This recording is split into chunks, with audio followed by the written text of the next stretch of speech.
Hi everybody.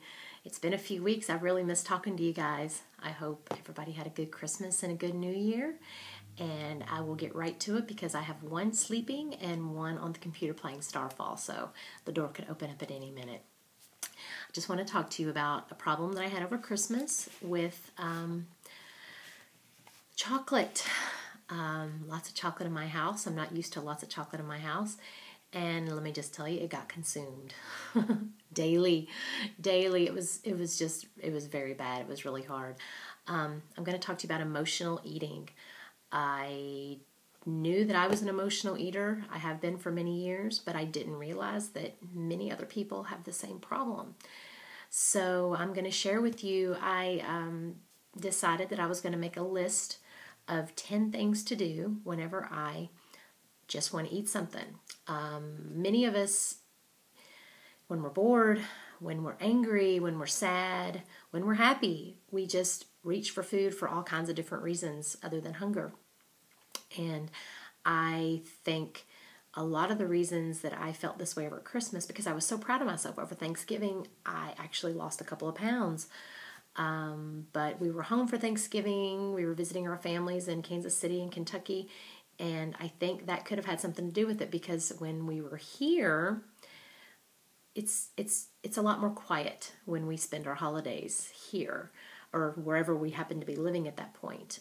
When I was growing up, holidays were very, very loud, very noisy, lots of people. We would go to my granny's and there'd be like 100 people there, and then we'd go to my other grandmother's and there'd be just as many there, and then we'd come home and my sister and my brothers would bring over their kids, and just a lot of people. And so since we chose to be a military family, it was our decision. We move a lot, and so we don't know as many people, and it takes us a while before we build up to having that many people around us for Christmas.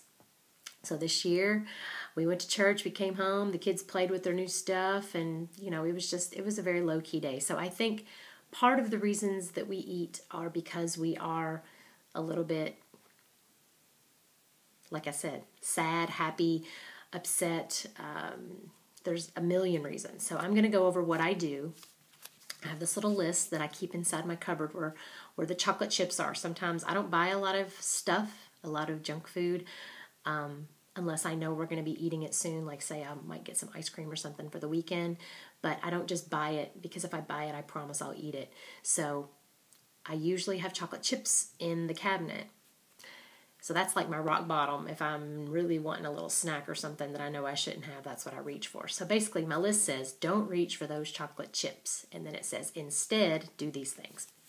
Number 1, put on some music and dance. My kids love to dance. We dance in our kitchen, and it's really entertaining to watch, the young ones especially.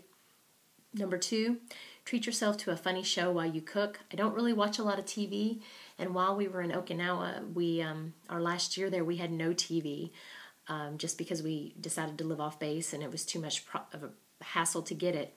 So I don't really watch a lot, but since we've been back, been kind of overwhelmed with all the TV shows that there are. But one that I really, really enjoy is The Big Bang Theory. That show cracks me up. So if I turn on a little show while I'm in the kitchen, that'll kind of help get my mind off the fact that I want to grab those chocolate chips. Number 3, do 20 push-ups. Now, this is really good because you do something that makes you feel good about yourself, and then that's much better, because when you eat the chocolate chips, it tastes good, but then afterwards you feel yucky. Do 20 push-ups. You feel good before, you feel good after. You might hurt a little bit, but you feel better. Number 4, do some type of self-grooming, like tweeze eyebrows, polish nails, toenails, trim nails, anything, just something that you may not have time to do otherwise. Number 5, call a friend. No texting. I'm talking human contact. Call a friend. That'll help get your mind off your craving. Number 6, try to make a new homemade product. For those of you who don't know me that well, I have really become a person who really enjoys making my products. I make my own laundry soap. I make my own facial cleanser. Recently made hairspray. I love making things from scratch. One, it saves a whole lot of money, but mainly because I know what ingredients are in there and I can tailor it to how I want it. So Number 7, read a magazine article, preferably a health magazine, to make me feel guilty to not eat the chocolate chips. Number 8, push my kids on the tire swing. We have a really, really nice tree in our backyard, and there's actually 3 swings off of it. So I take them out there, and it's a good distraction. Number 9, put together a new outfit. Number 10, and I really think that this is a very good one, even though it's my last one, brush your teeth. If you brush your teeth, a lot of times you don't feel like getting anything gross on your teeth again, so brush your teeth, your mouth feels fresh, and it kind of helps get your mind off the craving. Now, I want to know, what do you guys do whenever you want to eat? Because I think most of us have done it, not all of us, but most of us have.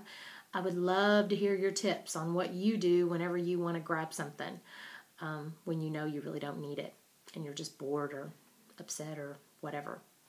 All right, guys, have a good week, and I'll see you next week.